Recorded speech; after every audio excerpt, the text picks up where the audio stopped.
Okay, so today we're going to be talking about expanding and condensing logarithms using the product, quotient, and power properties of logarithms. Okay, so here we go. For our first one, it says expand or condense the following logs. Well, I'm looking at number one, and obviously you can't expand it anymore. So number one, we're actually condensing it. So condensing means that we're taking a bunch of logs and putting them together into one logarithm. Versus expanding, when you start with one or two logarithms and you expand it out into its expanded form. So this is obviously in an expanded form. So we are going to condense it. So let's follow order of operations. Okay? So since we do exponents first, we have to deal with any of our logs that have a coefficient. And using the power property, we're going to take these coefficients and move them to their powers. So the power property says if you have a logarithm, you have a number up front, you can move it to the power of whatever your argument is on the inside. So for the first one, we get the natural log of x to the 1/2 minus parentheses natural log of y squared plus the natural log of z cubed. Okay? So that's our first step. Now, inside the parentheses, we now have two natural logs. There's no coefficients in front, so when we have two logs with the same base being added, we can use the product property.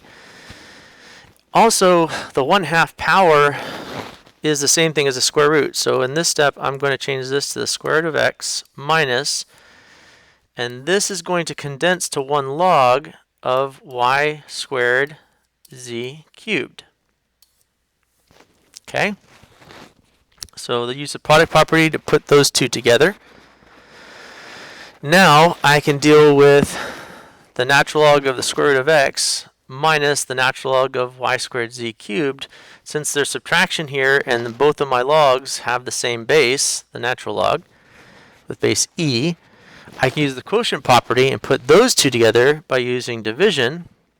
So I get the natural log of the square root of x over y squared z cubed. And that is our condensed form for our logarithm. So notice that we started with three different logarithms, and then we ended with one logarithm, and that's how you condense. Okay, so at the end you should basically have one logarithm. Okay? Now, the next one, number two, is expanding. Okay, so it's basically the same thing we did in the last one, but going the other way. Okay, so on the last one we started with a bunch of logs and ended up with one. Here we're starting with one log and expanding it out into a bunch of logs. Okay. Now, remember, we're dealing with division here, and in division there is parentheses. Okay, so before we can deal with anything in those parentheses, we have to deal with the division first. So my first step here when I expand is going to be using the quotient property. Now, the quotient property says if you have division going on inside a logarithm, you can separate it by using subtraction. So the top goes first. So this is the cube root of 6x minus the bottom logarithm of 4y squared. Okay, so that's my first step. Now, pardon me for interrupting. You've got mail. Next, we're going to separate what's inside of our logarithms. Okay, now on the first one, before I can do that, I got to deal with this cube root. So I'm going to switch my cube root to its power form, which is the 1/3 power.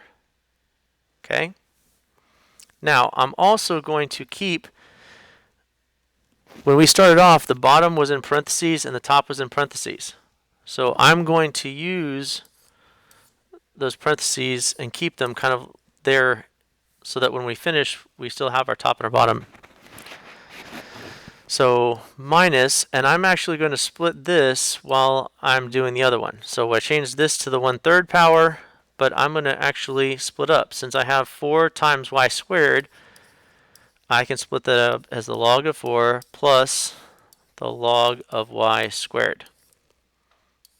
Okay, so I did all of that in one sitting. So next, I'm using the power property here. Power property says if I have this power, I can move it out front.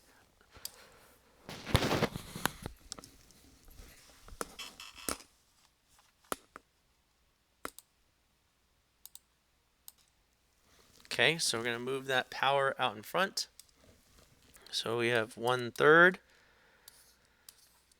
log of 6x. Again, I'm going to put this in parentheses, minus parentheses, the log of 4 plus, and we're going to do the same thing here. We're going to move this 2 out into the front, so we get 2 log y like that.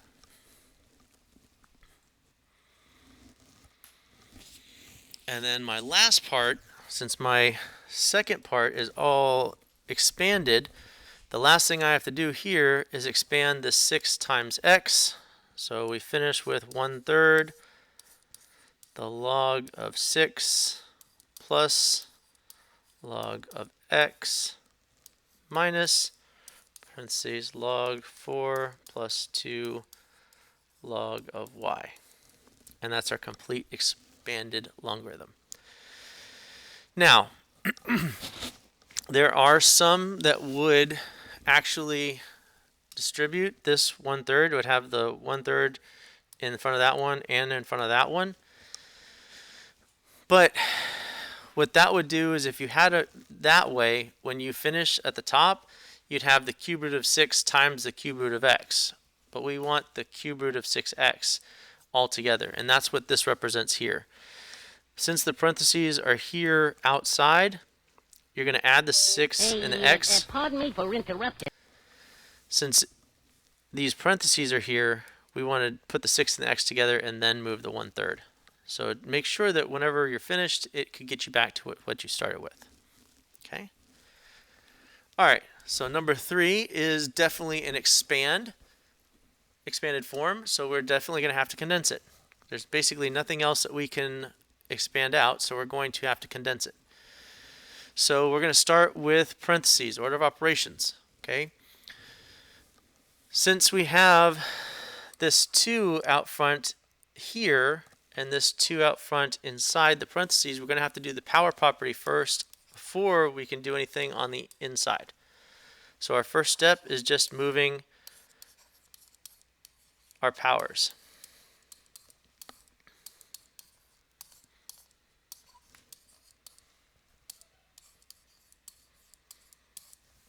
Okay?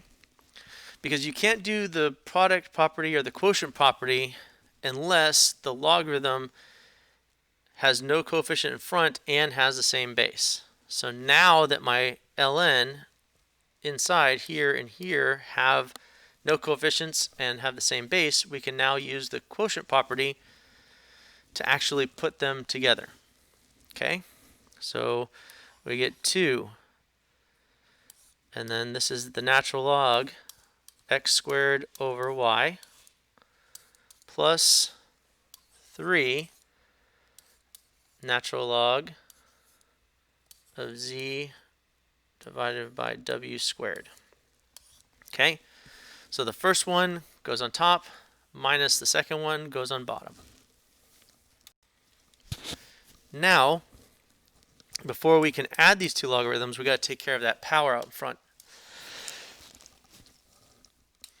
All right, so now we have to do the same. We have to move these powers to here and these powers up to here. Okay? So our next step, we're going to get the natural log of x squared over y squared plus the natural log of z over w squared cubed. So you can see the power goes to everything that's on the inside. And then our last part, we're going to condense by using, since we have the natural log plus another natural log, the product property. we put these together with multiplication, so we get the natural log of x squared over y squared times z over w squared cubed.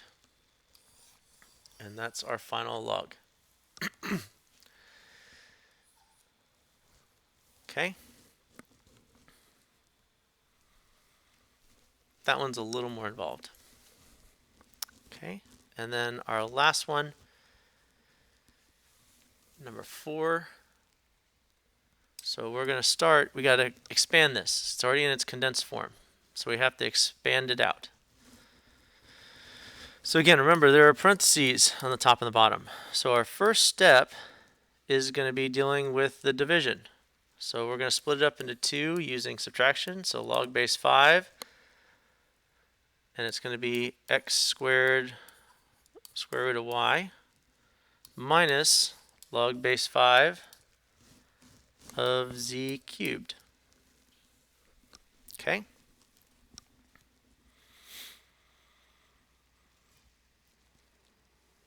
So next, I'm going to deal with, in this first part, I'm going to deal with this multiplication of x squared times the square root of y. So I'm going to split that into 2. I'm going to preserve order of operations by using parentheses. So x squared plus log base 5. And I'm going to change this to the 1/2 power, because the square root of y is the same thing as y to the 1/2. Minus, and on the second one, I'm going to deal with this power and move the power out front. So 3 log base 5 of z.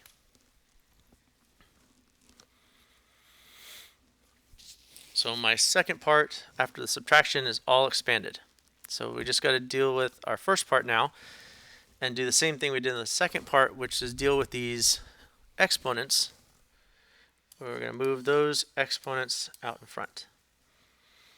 So at the end, we should end up with 2 log base 5 x plus 1/2 log base 5 of y minus 3 log base 5 z. Okay.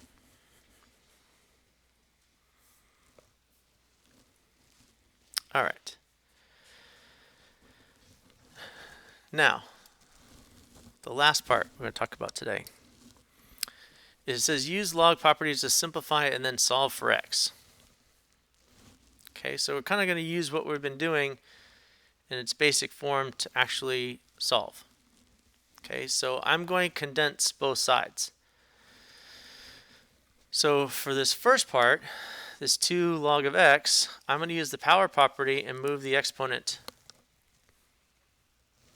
Okay, so the first part I get the log of x squared equals, and on the second part I'm adding 2 logs to the same base, which means I multiply to condense it, so we get the log of 8 times 2. Okay, so log of x squared equals the log of 16.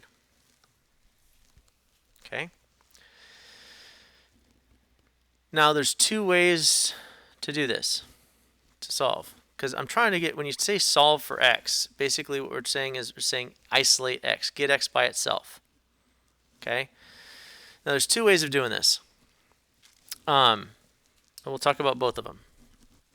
Now the first one is to actually use the inverse property of logarithms. These are log base 10 logs, right? In algebra, we learned that it doesn't matter what you do to both sides, as long as you do the exact same thing to both sides, we're okay. So what we can do here is we can use that idea of inverse property of logarithms to actually say, okay, well, I'm going to raise these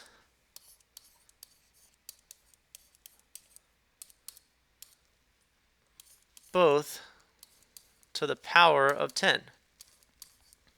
Okay, so this one's going to be 10 to the power of log base 10 of x squared. And the other side is going to do the same thing, 10 log base 10 of 16. That's one of our